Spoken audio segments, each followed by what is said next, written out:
Hello ಮಕ್ಕಳೇ, ಪರೀಕ್ಷೆ ಚಾನೆಲ್ಗೆ ಸ್ವಾಗತ. ಹೇಗಿದ್ದೀರಾ ಎಲ್ಲರೂ? ಇನ್ನೇನು ಸ್ವಲ್ಪ ದಿನಗಳಲ್ಲೇ ನಿಮ್ಮ ಎಕ್ಸಾಮ್ ಸ್ಟಾರ್ಟ್ ಆಗುತ್ತೆ. ಪ್ರಿಪರೇಟರಿ ಎಕ್ಸಾಮ್ಸ್ ಇರುತ್ತೆ, ಆಮೇಲೆ ಫೈನಲ್ ಎಕ್ಸಾಮ್ ಬರುತ್ತೆ. ನಿಮ್ಮ ಒಂದು ಫೈನಲ್ ಎಕ್ಸಾಮ್ ಏನಿದೆ ಅದು ನಿಮ್ಮ ಫೈನಲ್ ಗುರಿ ಅಂತ ಹೇಳ್ಬೋದು. ಆ್ಯಂಡ್ ಇಷ್ಟು ದಿನ ನೀವು ನಮ್ಮ ಪರೀಕ್ಷೆ ಚಾನೆಲ್ ಜೊತೆಗೆ ಒಟ್ಟುಗೂಡಿ ಓದ್ಕೊತಿದ್ದೀರಾ ಆ್ಯಂಡ್ ಚೆನ್ನಾಗಿ ಓದ್ಕೊತಿದ್ದೀರಾ ಅಂತ ನನ್ನ ಒಂದು ನಂಬಿಕೆ ನಿಮ್ಮ ಮೇಲೆ. ಸೊ ಮೊದಲನೇದಾಗಿ ಮಕ್ಕಳೇ, ಕರೆಕ್ಟಾಗಿ ಕೇಳಿಸ್ಕೊಳ್ಳಿ. ಅಕಸ್ಮಾತ್ ನೀವೇನಾದರೂ ಚಾನೆಲ್ನ ರೆಫರ್ ಮಾಡ್ತಿದ್ದೀರಾ ಆ್ಯಂಡ್ ಇನ್ನೂ ಹೋಗಿ ಸಬ್ಸ್ಕ್ರೈಬ್ ಮಾಡಿಲ್ಲ ಅಂದರೆ ಫಸ್ಟು ಇದನ್ನು ಪಾಸ್ ಮಾಡಿ ಹೋಗಿ ಸಬ್ಸ್ಕ್ರೈಬ್ ಮಾಡಿ ಬಂದು ನೀವು ಕಂಟಿನ್ಯೂ ಮಾಡ್ಬೋದು. ಅರ್ಥ ಆಯ್ತಾ? ಸೊ ಸಬ್ಸ್ಕ್ರೈಬ್ ಮಾಡೋದು ತುಂಬ ಮುಖ್ಯ. ಯಾಕಂದರೆ ನೀವು ಸಬ್ಸ್ಕ್ರೈಬ್ ಮಾಡಿದ್ರೆ ನಿಮ್ಮ ಎಕ್ಸಾಮ್ಗೆ ಬೇಕಿರುವಂತಹ ಪ್ರತಿ ಒಂದು ಕಾಂಟೆಂಟು ನಮ್ಮ ಒಂದು ಚಾನಲ್ ನಿಮಗೆ ನೀಡುತ್ತೆ. ಅರ್ಥ ಆಯ್ತಾ? ಆ್ಯಂಡ್ ಅದು ರಿಲೀಸ್ ಆದಾಗ ನೀವು ಮಿಸ್ ಔಟ್ ಮಾಡಲ್ಲ. ಇನ್ನೇನು ಲೈವ್ ಸೆಷನ್ಸ್ ಕೂಡ ಸ್ಟಾರ್ಟ್ ಆಗುತ್ತೆ. ಸೊ ಅದರಿಂದ ನೀವು ಸಬ್ಸ್ಕ್ರೈಬ್ ಮಾಡೋದು ತುಂಬ ತುಂಬ ಮುಖ್ಯ. ಸೊ ಯಾವಾಗಲೂ ನಿಮ್ಮ ಇಂಗ್ಲೀಷ್ ಸೆಕೆಂಡ್ ಲ್ಯಾಂಗ್ವೇಜಲ್ಲಿ ನಿಮಗೆ ಕಷ್ಟ ಆಗುವಂಥದ್ದು ಯಾವ ಒಂದು ಚಾಪ್ಟರು ಕಾಮೆಂಟ್ ಸೆಕ್ಷನಲ್ಲಿ ಹಾಕಿ. ಆ್ಯಂಡ್ ಈ ಪಿಕ್ಚರ್ನ ನೋಡಿದಾಗ ನೀವು ಯಾವ ಒಂದು ಚಾಪ್ಟರ್ ಬಗ್ಗೆ ನಾನು ಮಾತಾಡ್ತಿದ್ದೀನಿ ಅನ್ನೋದನ್ನ ಕೂಡ ಹಾಕಿ. ಸೊ ಈ ಒಂದು ಚಾಪ್ಟರ್ ಯಾವುದಪ್ಪ, ನಿಮಗೆ ಗೊತ್ತಾ ಯಾವ ಚಾಪ್ಟರ್ ಇದು ಅಂತ ಕಾಮೆಂಟ್ ಸೆಕ್ಷನಲ್ಲಿ ಹಾಕಿ ಹೇಳಿ. ಆ್ಯಂಡ್ ಇವತ್ತು ನಾನು ಈ ಒಂದು ಚಾಪ್ಟರ್ ಅಂದರೆ ನಿಮ್ಮ ಸರ್ಪ್ರೈಸ್ ಚಾಪ್ಟರ್ ಏನಿದೆ ನೀವು ಗೆಸ್ ಮಾಡ್ತಿದ್ದೀರಲ್ಲ ಕಾಮೆಂಟ್ ಸೆಕ್ಷನಲ್ಲಿ, ಅದರ ಒಂದು ಸಮ್ಮರಿನ ನಾವು ನೋಡೋಣ. ಅರ್ಥ ಆಯ್ತಾ? ಸೊ ನಾನು ಇವಾಗ ಹೇಳ್ತೀನಿ, ಇದು ಹರ್ಮನ್ ಔಲ್ಡ್ ಅವ್ರು ಬಂದಿರುವಂತಹ ಒಂದು ನಾಟಕ ಅಂತ ಹೇಳ್ಬೋದು. ನಾಟಕ ಫಾರ್ಮ್ಯಾಟಲ್ಲಿ ಇದೆ ಇದು ಒಂದು ಚಾಪ್ಟರು. ಆ್ಯಂಡ್ ಈ ಚಾಪ್ಟರ್ ಹೆಸರು ದ ಡಿಸ್ಕವರಿ. ಸೊ ನಿಮ್ಮ ಎಕ್ಸಾಮ್ ಪರ್ಸ್ಪೆಕ್ಟಿವ್ ಇಂದ ಈ ಒಂದು ಚಾಪ್ಟರ್ ಕೂಡ ತುಂಬ ಮುಖ್ಯ ಆಗುತ್ತೆ. ಬಿಕಾಸ್ ಇದು ಪ್ರೋಸ್ ಭಾಗದಿಂದ ಬರುತ್ತೆ. ನಾನು ಈಗಲೇ ನಿಮಗೆ ಒಂದು ಬ್ಲೂ ಪ್ರಿಂಟ್ ಕೂಡ ಇಟ್ಕೊಂಡು ಒಂದು ಲೈವ್ನ ಮಾಡಿದ್ದೆ. ಅದನ್ನು ನೋಡಿಲ್ಲ ಅಂದರೆ ಹೋಗಿ ಬ್ಲೂ ಪ್ರಿಂಟ್ ಲೈವ್ನ ನೋಡಿ, ಅಲ್ಲಿ ನಿಮಗೆ ಪ್ರೋಸ್ ಭಾಗದಿಂದ ಎಷ್ಟು ಅಂಕಗಳಿಗೆ ಬರುತ್ತೆ ಎಕ್ಸಾಮಲ್ಲಿ ಅಂತ ಕೂಡ ಸ್ಪೆಸಿಫೈ ಮಾಡಿ ಹಾಕಿದ್ದೀನಿ. ಅರ್ಥ ಆಯ್ತಾ? ಸೊ ಹರ್ಮನ್ ಔಲ್ಡ್ ಅವ್ರು ಬರೆದಿರುವಂಥ ಈ ಒಂದು ಕತೆ ಯಾವುದು? The Discovery. ಇದರ ಇವಾಗ ಒಂದು ಸಮರಿನ ನೋಡೋಣ. ನಿಮ್ಮ ಹತ್ರ ನಿಮ್ಮ ಒಂದು ಪೆನ್ನು ಮತ್ತು ಪುಸ್ತಕ ಇದ್ರೆ ಬರ್ಕೊಳ್ಳೋಕೆ ಸ್ಟಾರ್ಟ್ ಮಾಡಿ. ನೀವು ಕೇಳಿಸ್ಕೊಳ್ಳೋದಕ್ಕೆ ರೆಡಿ ಆಗಿದ್ರೆ ನಂಗೊಂದು ದೊಡ್ಡ ಥಮ್ಸ್ ಅಪ್ನ ಕೊಡಿ. ಕಾಮೆಂಟ್ ಸೆಕ್ಷನಲ್ಲಿ ಕೊಡೋದು ಮುಖ್ಯ ಮಕ್ಕಳೇ. ಬಿಕಾಸ್ ನನಗೇನು ಗೊತ್ತಾ, ನಾನು ನೀವು ವೀಡಿಯೋಸ್ ಎಲ್ಲ ನೋಡಿದ್ದೀರಾ ಇಲ್ವಾ ಅಂತ ಹೋಗಿ ಕಾಮೆಂಟ್ ಸೆಕ್ಷನ್ ಚೆಕ್ ಮಾಡೇ ಮಾಡ್ತೀನಿ. ಸೊ ಪದ್ಮಶ್ರೀ ಮ್ಯಾಮ್ ಹೋಗಿ ನೋಡಬೇಕು, ನಿಮ್ಮ ಒಂದು ಕಾಮೆಂಟಲ್ಲಿ ಇರಬೇಕು ಅಂದರೆ ಖಂಡಿತ ಹೋಗಿ ಅಲ್ಲಿ ಕಾಮೆಂಟ್ ಮಾಡ್ಬಿಟ್ಟು ಬನ್ನಿ ವಿಡಿಯೋ ಕೆಳಗೆ. ಆ್ಯಂಡ್ ಇವಾಗ ಸಮರಿನ ಸ್ಟಾರ್ಟ್ ಮಾಡೋಣ. ಸೊ ಸಮ್ಮರಿನ ನೀವು ಯಾವಾಗ ನೋಡ್ಬೋದು ಮಕ್ಕಳೇ? ಇವಾಗ ನೋಡ್ತಿದ್ದೀರಾ, ವೆರಿ ಗುಡ್. ಬಟ್ ನಿಮ್ಮ ಸಮ್ಮರೀಸ್ ನಿಮಗೆ ಎಕ್ಸಾಮಿನ ಹಿಂದಿನ ದಿನ ಕೂಡ ತುಂಬ ಮುಖ್ಯ ಆಗುತ್ತೆ. ಅರ್ಥ ಆಯ್ತಾ? ಎಕ್ಸಾಮ್ಗೆ ಎಲ್ಲ ಓದ್ಕೊಂಡ್ಬಿಟ್ಟಿದ್ದೀರಾ, ಇನ್ನೇನು 2 hours ಇದೆ. ಫುಲ್ ಇಂಗ್ಲೀಷ್ ಸೆಕೆಂಡ್ ಲ್ಯಾಂಗ್ವೇಜ್ ನೀವು ರಿವೈಸ್ ಮಾಡಬೇಕು ಅಂದರೆ ನಮ್ಮ ಪ್ರತಿ ಒಂದು ಸಮ್ಮರಿ ವಿಡಿಯೋ 5 ಇಂದ 6 ನಿಮಿಷಕ್ಕಿಂತ ಹೆಚ್ಚಾಗಿಲ್ಲ. ಸೊ ನೀವು ಅದನ್ನೆಲ್ಲ ಚಾಪ್ಟರ್ದು ಸಮರಿ ಪ್ಲೇಲಿಸ್ಟ್ಗೆ ಹೋಗಿ ಓದ್ಕೊಂಡ್ರೆ ಎಕ್ಸಾಮಿನ ಹಿಂದಿನ ದಿನ ಲಾಸ್ಟ್ ಮಿನಿಟ್ ಸಮರಿಗೆ ಇದು ಹೆಲ್ಪ್ ಆಗುತ್ತೆ. ಆ್ಯಂಡ್ ಏನೇನು ಇಂಪಾರ್ಟೆಂಟ್ ಭಾಗಗಳಿದೆಯೋ, ಕ್ಯಾರೆಕ್ಟರ್ಸ್ ಆಗಿದಾರೋ ಅದನ್ನೆಲ್ಲ ನಾನು ಹೇಳ್ತೀನಿ. ಈ ಒಂದು ಚಾಪ್ಟ್ರಲ್ಲಿ ದ ಡಿಸ್ಕವರಿಲಿ ಕ್ಯಾರೆಕ್ಟರ್ ಸ್ಪೆಲ್ಲಿಂಗ್ ಒಂದು ಸ್ವಲ್ಪ ಕಷ್ಟ ಇರ್ಬೋದು, ಅದನ್ನು ನೋಡ್ಕೊಳ್ಳಿ. ಓಕೆನಾ? ಮೊದಲನೇದಾಗಿ ಕ್ಯಾರೆಕ್ಟರ್ಸ್ನೇ ನೋಡೋಣ. ಅಲ್ಲಿ ಈ ಒಂದು ಶಿಪ್ಪಲ್ಲಿ ಕ್ಯಾಪ್ಟನ್ ಆಗಿದ್ದಿದ್ದವ್ರು ಯಾರು? ಕ್ರಿಸ್ಟೋಫರ್ ಕೊಲಂಬಸ್ ಅವರು. ಆಯಿತಾ? ಆಫೀಸರ್ ಆಗಿ ಪೆಡ್ರೋ ಗುಟೆರಸ್ ಅವರಿದ್ದರು. ಆಮೇಲೆ ಕ್ರೂ ಮೆಂಬರ್ ಆಗಿ ಪೆಪೆ ಇದ್ದರು. ಆಮೇಲೆ ಕ್ರೂ ಮೆಂಬರ್ ಆಗಿ ಉವಾನ್ ಪ್ಯಾಟಿನೋ, ಆಮೇಲೆ ಡಿಯಾಗೋ ಗ್ರಾಸಿಯಾ, ಆಮೇಲೆ ಬಾಕಿ ಸುಮಾರು ಜನ ಸೀಮೆನ್ ಕೂಡ ಇದ್ದರು. ಫ್ರಾನ್ಸಿಸ್ಕೋ ಅಂತ ಕ್ರೂ ಮೆಂಬರ್ ಇದ್ದರು. ಆಮೇಲೆ ಗುಲೆರ್ಮೋ ಐರಿಸ್ ಅಂತ ಕೂಡ ಕ್ರೂ ಮೆಂಬರ್ ಒಬ್ಬರು ಇದ್ದರು. ಅರ್ಥ ಆಯ್ತಾ? ಸೊ ಇದಿಷ್ಟು ಜನ ಕ್ರೂ ಮೆಂಬರ್ಸ್ ಇದ್ರು ಮಕ್ಕಳೇ. ಸೊ ಅದನ್ನು ನೀವು ತಿಳ್ಕೊಬೇಕು ಆ್ಯಂಡ್ ಇದು ತಲೆಯಲ್ಲಿ ಕೂತ್ಕೊಂಡ್ಬಿಡ್ಲಿ. ಆ್ಯಂಡ್ ಇನ್ನೊಂದೇನೆಂದರೆ, ನಿಮ್ಮ ಇಂಗ್ಲೀಷ್ ಟೆಕ್ಸ್ಟ್ ಬುಕ್ಕಲ್ಲಿ ಈ ಒಂದು ಹೆಸರಿನ ಕನ್ನಡ ಟ್ರಾನ್ಸ್ಲೇಷನ್ ಕೂಡ ಕೊಟ್ಟಿದ್ದಾರೆ. ಸೊ ಕನ್ನಡ ಟ್ರಾನ್ಸ್ಲೇಷನ್ನ ನೋಡಿಕೊಂಡು ನೀವು ಅದನ್ನು ಹೆಂಗೆ ಹೇಳೋದು ಅಂತ ಕಲಿಬೋದು.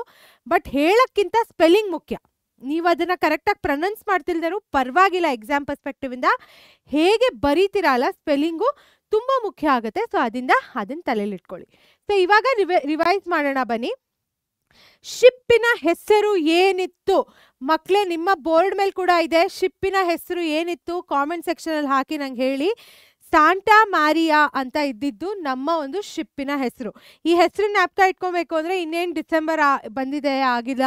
ಸೊ ಇನ್ನೇನು ಡಿಸೆಂಬರಲ್ಲಿ ಒಂದು ಫೇಮಸ್ ಫೆಸ್ಟಿವಲ್ ಯಾವುದು? ಕ್ರಿಸ್ಮಸ್.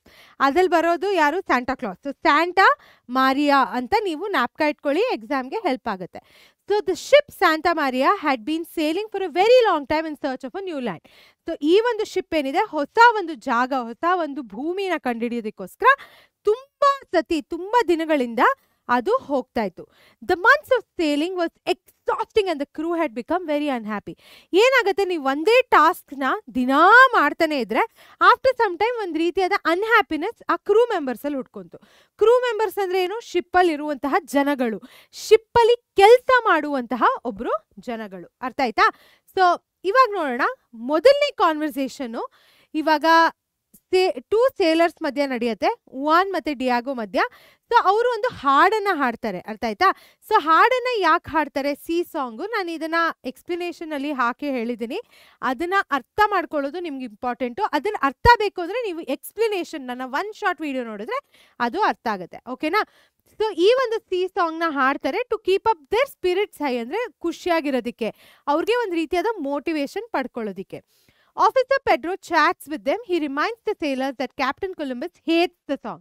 ಸೊ ಅವರಿಬ್ರು ಹಾಡೋದನ್ನ ನೋಡಿ ಪೆಡ್ರೋ ಅಂತ ಈ ಆಫೀಸರ್ ಏನಿರ್ತಾರೆ ಹೋಗಿ ಹೇಳ್ತಾರೆ, ಆ ಕ್ಯಾಪ್ಟನ್ ಇದನ್ನಲ್ಲ ಕೊಲಂಬಸ್ಸು, ಅವ್ರಿಗೆ ಈ ಹಾಡು ಇಷ್ಟ ಇಲ್ಲ, ಸೊ ಹಾಡಬೇಡಿ ಅಂತ ಹೇಳ್ತಾರೆ. Diego tells Pedro that the sailors would like to sail back to Spain. ಆವಾಗ ಎಲ್ಲ ಮಾತುಕತೆ ಎಲ್ಲ ಆಗುತ್ತೆ. ಅವಾಗ ಪೆಡ್ರೋಗೆ ಡಿಯಾಗೋ ಹೇಳ್ತಾನೆ, ಇನ್ನು ಇದೆಲ್ಲ ನಮಗೆ ಬೇಡ, ತುಂಬ ತಿಂಗಳುಗಳು ಕಳೆದೋಯ್ತು, ನನಗೆ ವಾಪಸ್ ನನ್ನ ಒಂದು ಭೂಮಿಗೆ ಹೋಗಬೇಕು, ನನ್ನ ಒಂದು ಸ್ಪೇನಿಗೆ ಹೋಗಬೇಕು, ನನ್ನ ಜನಗಳ ಮಧ್ಯೆ ನಾನು ಇರಬೇಕು ಅಂತ ಡಿಯಾಗೋ ಹೇಳ್ತಾನೆ. Pedro reminds the sailor that it is their duty to obey the captain. ಅವಾಗ ಪೆಡ್ರೋ ಹೇಳ್ತಾನೆ ಸೇಲರ್ಗೆ ಏನಂತ, ಇವ್ರ ಡ್ಯೂಟಿ ಏನು, ಈ ಕ್ರೂ ಮೆಂಬರ್ಸಿನ ಡ್ಯೂಟಿ ಏನು, ಕ್ಯಾಪ್ಟನಿನ ಮಾತನ್ನ ಕೇಳೋದು. Because captain is the head of the ship. Correct ಅಲ್ವಾ? ಇವಾಗ ಹೇಗೆ ನಿಮ್ಮ ಶಾಲೆಗಳಲ್ಲಿ ಒಬ್ರು ಪ್ರಿನ್ಸಿಪಲ್ ಇರ್ತಾರೆ, ಅವ್ರ ಮಾತು ನೀವೆಲ್ಲ ಕೇಳಬೇಕು, ಹಾಗೇನೆ ಈ ಒಂದು ಶಿಪ್ಪಲ್ಲಿ, ಯಾವುದು ಸ್ಯಾಂಟಾ ಮಾರಿಯಾ ಶಿಪ್ಪಲ್ಲಿ ಪೆಡ್ರೋ ಹೇಳ್ತಾನೆ, ನೀನ್ ಕ್ಯಾಪ್ಟನ್, ಯಾರು ಕ್ಯಾಪ್ಟನ್? ಕ್ರಿಸ್ಟೋಫರ್ ಕೊಲಂಬಸ್ ಮಾತು ಕೇಳೋದು ಅವಶ್ಯಕತೆ, ಮತ್ತೆ ಅದೊಂದು ಕಂಪಲ್ಷನ್ ಅಂತ ಹೇಳ್ತಾರೆ. ಇವಾಗ ಎರಡನೇ ಕಾನ್ವರ್ಸೇಷನ್ಗೆ ಹೋಗೋಣ. Captain Columbus is worried about the crew members attitude. ಆಮೇಲೆ ಸಖತ್ ಜಗಳಗಳಾಗುತ್ತೆ, ಅದು ಇದು ಮಾತುಕತೆಗಳು ನಡೆಯುತ್ತೆ. ಆವಾಗ ಕ್ರಿಸ್ಟೋಫರ್ ಕೊಲಂಬಸ್ಗೆ ಒಂದು ರೀತಿಯಾದ ಟೆನ್ಷನ್ ಹುಟ್ಕೊಳ್ಳುತ್ತೆ. ಆಯ್ತಾ? ಆವಾಗೇನಾಗುತ್ತೆ, ಒಂದು ರೀತಿಯಾದ ಡ್ರಿಂಕಿಂಗ್ ಹ್ಯಾಬಿಟ್ಸ್ ನೋಡಿ, ಅಲ್ಲಿ ಒಂದು ಜಗಳ ಮತ್ತು ಕನ್ಫ್ರಂಟೇಷನ್ ಆಗಬಹುದು ಅನ್ನೋದನ್ನ ನೋಡಿ ಅವ್ನಿಗೊಂದು ಸ್ವಲ್ಪ ಹೆದರಿಕೆ ಆಗುತ್ತೆ. Pedro tells Columbus that the sailors drink to relax. ಅವಾಗ ಪೆಡ್ರೋ ಹೇಳ್ತಾನೆ, ಈ ಸೇಲರ್ಸ್ ಎಲ್ಲ ಏನಿದ್ದಾರೆ ಅವರೊಂದು ರೀತಿಯಾದ ಕಾಮ್ನೆಸ್ ತರೋದಕ್ಕೋಸ್ಕರ ಕುಡಿತಾರೆ. He is also doubtful whether Columbus can find the land. So ಆವಾಗ ಅಂತಾನೆ, ನನಗೆ ಯಾಕೋ ಡೌಟ್ ಇದೆ ನೀವು ಲ್ಯಾಂಡನ್ನು ಕಂಡುಹಿಡಿತೀರೋ ಇಲ್ವೋ ಅಂತ. ಓಕೆನಾ? Columbus gets angry and shouts at Pedro. Columbus ಕೋಪ ಬರುತ್ತೆ ಆ್ಯಂಡ್ ಪೆಡ್ರೋ ಮೇಲೆ ಕಿರ್ಚ್ಬಿಡ್ತಾರೆ. Columbus reminds Pedro that he is the captain. ಅವಾಗ ಕೊಲಂಬಸ್ ಏನಂತಾರೆ, ನಾನು ಈ ಶಿಪ್ಪಿನ ಕ್ಯಾಪ್ಟನ್ನು ಅಂತ ಹೇಳ್ತಾನೆ. And that the crew must obey, and ನಾನು ಹೇಳಿದನ್ನ ಕ್ರೂ ಮಾಡಬೇಕು ಅಂತ ಹೇಳ್ತಾನೆ. He also shouts that the crew needs to stop singing the sea song. ಅದ್ರ ಜೊತೆಗೆ ಅವನು ಕೋಪ ಬಂದು ಹೇಳ್ತಾನೆ, ಈ ಒಂದು ಸಿ ಸಾಂಗ್ ಅವ್ರು ಏನು ಹಾಡ್ತಾ ಇದ್ದಾರಲ್ಲ ಅದನ್ನು ಅವ್ರು ಈಗಲೇ ನಿಲ್ಲಿಸ್ಬೇಕು ಅಂತ ಕೂಡ ಹೇಳ್ತಾನೆ. ಸೊ ಇಲ್ಲಿ ಕೊಲಂಬಸ್ನ ಹೇಳ್ದಂಗೆ is worried about the cruise attitude. ಅರ್ಥ ಆಯ್ತಾ? ಆ ಒಂದು ರೀತಿಯಾದ ಆಟಿಟ್ಯೂಡ್ ಏನಿದೆ ಅದರಿಂದ ಅವನಿಗೆ ಟೆನ್ಷನ್ ಆಗಿರುತ್ತೆ, ಆ್ಯಂಡ್ ಹ್ಯಾಬಿಟ್ ಆಫ್ ಡ್ರಿಂಕಿಂಗ್ ಇಂದನೂ ಟೆನ್ಷನ್ ಆಗಿರುತ್ತೆ. ಕಾನ್ವರ್ಸೇಷನ್ 3 ಏನಾಗುತ್ತೆ, ಆ sailor Pepe speaks to Columbus. So sailor Pepe ಏನಿರ್ತಾನೆ ಅವನಿಗೆ ಒಂದು ರೀತಿಯಾದ ಸಾಫ್ಟ್ ಕಾರ್ನರ್ ಕೂಡ ಇವನ್ ಮನಸ್ಸಿನಲ್ಲಿ ಬೆಳ್ಕೊಳ್ಳುತ್ತೆ. ಆಮೇಲೆ ಆವಾಗ ಕೊಲಂಬಸ್ ಹತ್ರ ಮಾತಾಡ್ತಾನೆ.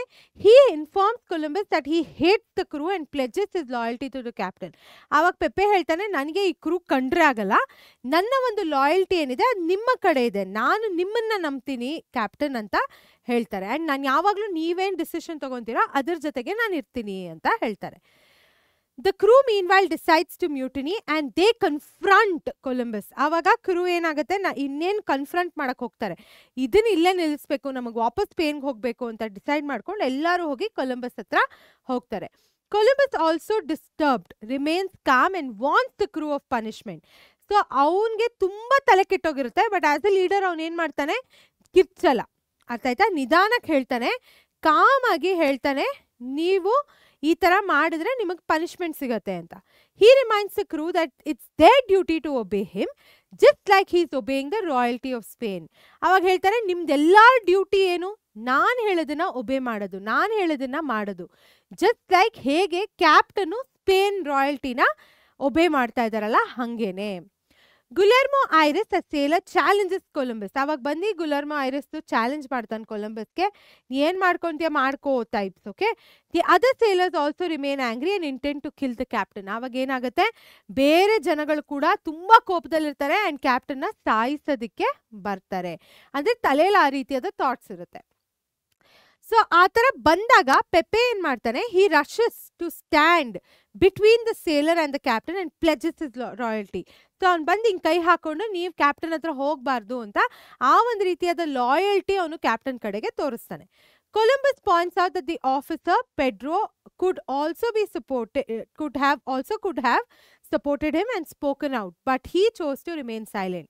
ಸೊ ಆವಾಗ ಕೊಲಂಬಸ್ ಏನ್ ಮಾಡ್ತಾನೆ, ಅವ್ನು ಪಾಯಿಂಟ್ ಔಟ್ ಮಾಡ್ತಾನೆ, ಹೇಗೆ ಈ ಪೆಡ್ರೋ ಆಫೀಸರ್ ಇದ್ನಲ್ವಾ, ಅವನು ಕೂಡ ಇವನನ್ನ ಸಪೋರ್ಟ್ ಮಾಡ್ಬೋದಿತ್ತು, ಬಟ್ ಆವಾಗ ಅವನು ಏನ್ ಮಾಡ್ದ, ಸೈಲೆಂಟ್ ಆಗಿ ಇದ್ದ. ಆವಾಗ ಏನಾಯ್ತು, ಸೇಲರ್ಸ್ಗೆ ಒಂದು ರೀತಿಯಾದ ಶೇಮ್ ಅನಿಸ್ತು, ಆಯ್ತಾ. ಸೊ ಆ ಒಂದು ಆಕ್ಟ್ ಏನಾಯ್ತು, ಅದನ್ನ ನೋಡಿ ಅವ್ರಿಗೊಂದು ರೀತಿಯಾದ ಅವಮಾನ ಆಯ್ತು, ಆಯ್ತಾ. ಸೊ ಆವಾಗ ಇದರೆಲ್ಲ ಕಾನ್ವರ್ಸೇಷನ್ ಆಗಿ ಜಗಳ ಆಗಿ ಅದರ ಎಂಡ್ ಏನಾಯ್ತು, ಇನ್ನು ಒಂದು ದಿನ ಕಾಯೋಣ ಅಂತ ಸೇಲರ್ಸು ಒಪ್ಕೊಂತಾರೆ. ಸೊ ಅದಾದ್ಮೇಲೆ ಏನಾಗುತ್ತೆ, ಕೊಲಂಬಸ್ಗೆ ಆ ಒಂದು ಲ್ಯಾಂಡ್ ಕಾಣುತ್ತೆ and the entire crew rejoices. Land ಕಾಣಿದ್ಮೇಲೆ ಇವ್ರದ್ದು ಇಷ್ಟು ತಿಂಗಳಿಂದ ಪಟ್ಟಿರುವಂಥ ಒಂದು ಶ್ರಮಕ್ಕೆ ಆ ಒಂದು ರೀತಿಯಾದ ಒಂದು ಸಕ್ಸಸ್ ಸಿಗತ್ತೆ, ಅರ್ಥ ಆಯ್ತಾ. ಅವ್ರಿಗೆ ಆ ಒಂದು ಲ್ಯಾಂಡ್ ಕಾಣಿಸ್ಕೊಳತ್ತೆ ಆ್ಯಂಡ್ ಫುಲ್ ಕ್ರೂಗೆ ಖುಷಿ ಆಗತ್ತೆ. ಅದ್ರ ಜೊತೆಗೆ ಮಕ್ಕಳೇ, ಈ ಒಂದು ಚಾಪ್ಟರ್ನ ಸಮ್ಮರಿನ ಅಂತ್ಯಕ್ಕೆ ಬಂದಿದ್ದೀವಿ. ಡಾಕ್ಯುಮೆಂಟ್ ಸೆಕ್ಷನ್ ಅಲ್ಲಿ ಅಂದ್ರೆ ನಿಮ್ಮ ಡಿಸ್ಕ್ರಿಪ್ಷನ್ ಬಾಕ್ಸ್ ಅಲ್ಲಿ 2 ಡಾಕ್ಯುಮೆಂಟ್ಸ್ ನಾವು ಹಾಕಿರ್ತೀವಿ, ಅದನ್ನ ನೋಡ್ಕೊಂಡು ಎಕ್ಸಾಮ್ಗೆ ಚೆನ್ನಾಗಿ ಓದ್ಕೊಳ್ಳಿ ಮಕ್ಕಳೇ. ಒಂದು ಹೇಳ್ತೀನಿ, ಇಂಗ್ಲಿಷ್ ಸೆಕೆಂಡ್ ಲ್ಯಾಂಗ್ವೇಜ್ ಓದೋವಾಗ ಆಗಿರಲಿ, ಫಸ್ಟ್ ಲ್ಯಾಂಗ್ವೇಜ್ ಓದೋವಾಗ ಆಗಿರಲಿ, ಎಕ್ಸ್ಪೆಷಲಿ ಲ್ಯಾಂಗ್ವೇಜ್ ಓದೋವಾಗಿರಲಿ, ಮಕ್ಳು ಅನ್ಕೊಂತಾರೆ ಇದು ತುಂಬ ಕಷ್ಟಪ್ಪ, ನಾನು ಏನಿಗೆ ಎಫರ್ಟ್ ಹಾಕಿದ್ರು ನನ್ನ ಕೈಲಿ ಸೆಂಟೆನ್ಸೇ ಮಾಡೋಕ್ಕೆ ಬರಲ್ಲ ಅಂತ. ಆ ಥರ ಅಂದ್ಕೊಳ್ಬೇಡಿ ಮಕ್ಕಳೇ, ಇನ್ನೂ ತುಂಬ ದಿನಗಳಿದೆ ಎಕ್ಸಾಮ್ಗೆ, ಅರ್ಥ ಆಯ್ತಾ. ಆ ದಿನಗಳಲ್ಲಿ ಕೂತ್ಕೊಂಡು ದಿನಕ್ಕೆ ಅರ್ಧ ಗಂಟೆ 1 ಅವರು ಲ್ಯಾಂಗ್ವೇಜ್, ಇಂಗ್ಲೀಷಿಗೆ 1 ಅವರು, ಕನ್ನಡಗೆ 1 ಅವರು, ಹಿಂದಿಗೆ 1 ಅವರ್ ಅಂತ ಇಟ್ಕೊಂಡು ಓದ್ಕೊಳ್ಳಿ, ಹೆಲ್ಪ್ ಆಗುತ್ತೆ. 1 ಅವರ್ ಬೇಡವಾ, ಅರ್ಧ ಗಂಟೆ ಇಟ್ಕೊಳ್ಳಿ. ನೀವು ಹೆಂಗೆ ಪ್ಲ್ಯಾನ್ ಮಾಡ್ತೀರೋ ಮಾಡಿಕೊಂಡು, ಬೇಕಾದರೆ ನಿಮ್ಮ ಪ್ಲ್ಯಾನ್ನ ನಮ್ಮ ಜೊತೆ ಶೇರ್ ಮಾಡಿ, ಪರೀಕ್ಷೆ ಟೀಮಿಂದ ನಿಮಗೆ ಫೀಡ್ಬ್ಯಾಕ್ ಕೂಡ ನಾವು ನೀಡ್ತೇವೆ, ಅರ್ಥ ಆಯ್ತಾ. ಸೊ ನಿಮಗೆ ಯಾವುದೇ ರೀತಿಯಾದ ಡೌಟ್ಸ್ ಇದ್ದರೆ ಖಂಡಿತ ಪರೀಕ್ಷೆ ಚಾನಲ್ಗೆ ಸಬ್ಸ್ಕ್ರೈಬ್ ಮಾಡಿ ಆ್ಯಂಡ್ ನಿಮ್ಮ ಸ್ನೇಹಿತರ ಜೊತೆಗೆ ಶೇರ್ ಮಾಡಿ. ಡೌಟ್ಸ್ನ ವಾಟ್ಸಾಪಿಗೆ ಕಳಿಸೋದನ್ನ ಮರಿಬೇಡಿ. ಮತ್ತೆ ಭೇಟಿ ಆಗೋಣ, ಅಲ್ಲಿ ತನಕ ಆಲ್ ದ ವೆರಿ ಬೆಸ್ಟ್.